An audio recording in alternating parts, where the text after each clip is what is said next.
I'm Justin Meisner. I'm the District Conservationist for the Natural Resources Conservation Service in Townsend.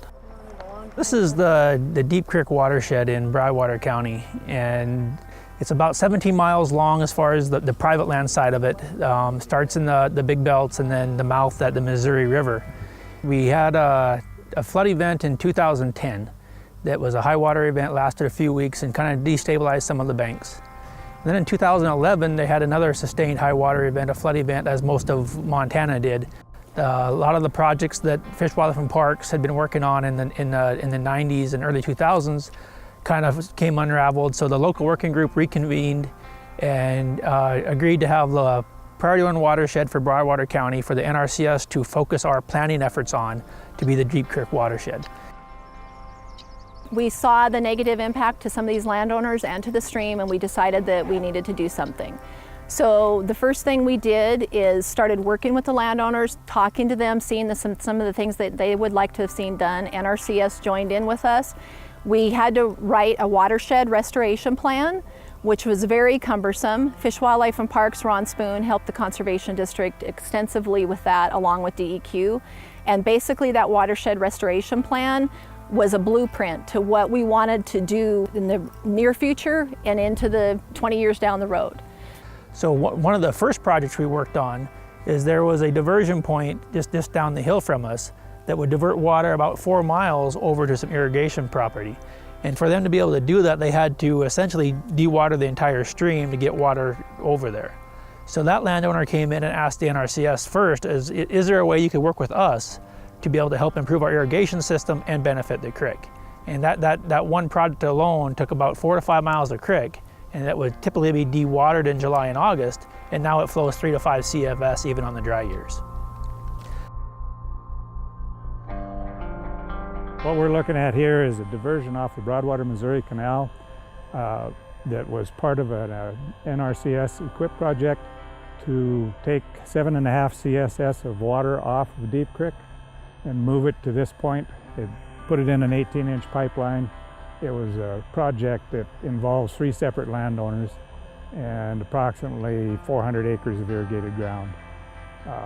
This project was done in 2015 and has worked remarkably well at this point. We've been very happy with it as landowners. As an agriculturalist, we're always interested in how healthy the land and the landscape is. And part of that landscape in this area is water. And it's not only benefits us as irrigators, but it also benefits the general public because of the activity that it creates for recreation, the benefit that it puts in to bring the fish back to the river, just benefits the community as a whole. So we're trying to distribute all those benefits among all the players that interact with the ecosystem. This is a rotary screw trap. It's a big sieve that catches fish and passes debris out. And so after Deep Creek got reconnected to the Missouri River, we started monitoring to see how the fish responded. We see anywhere from 100 to 300 trout per day move to the river this year. It was almost zero before it was connected because fish couldn't even really get up to spawn. These tributaries are just really critical to the big rivers. They're the nursery area, and so most of the anglers in Montana fish the bigger rivers like the Missouri or the Yellowstone or the Big Hole, but the tributaries are a big part of why the whole system works. Record the distance for irrigators and for recreationists. I think everybody has benefited from what we've done, and hopefully, at least my niche in this is to try and document the improvements that have been made. We've been enthusiastic about what we've seen.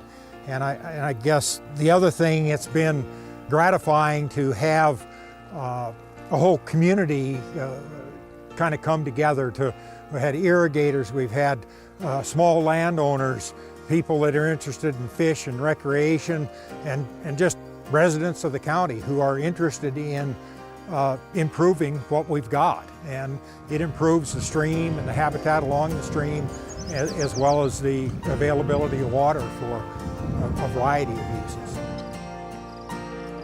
A couple things have happened. We've improved the temperature, we've improved the stream flow, and we've also, some of our projects have definitely been beneficial to the sediment reduction. And Deep Creek was the first TMDL stream in Montana, and it was listed on that TMDL list because of the sediment issues. And now it's been removed from that list because of all these projects that we've been able to put in place.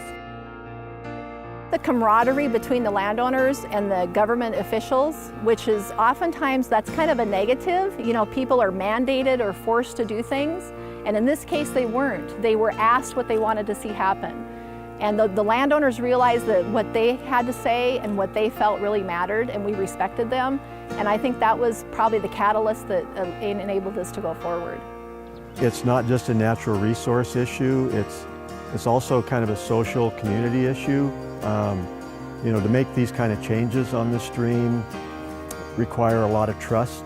And that's where the Conservation District's been the real glue for NRCS or Fish, Wildlife and Parks to be able to implement anything. And so that component's a big part of this project. Once you've seen a project get to a certain trust level, that's the sort of thing that kind of gets us excited.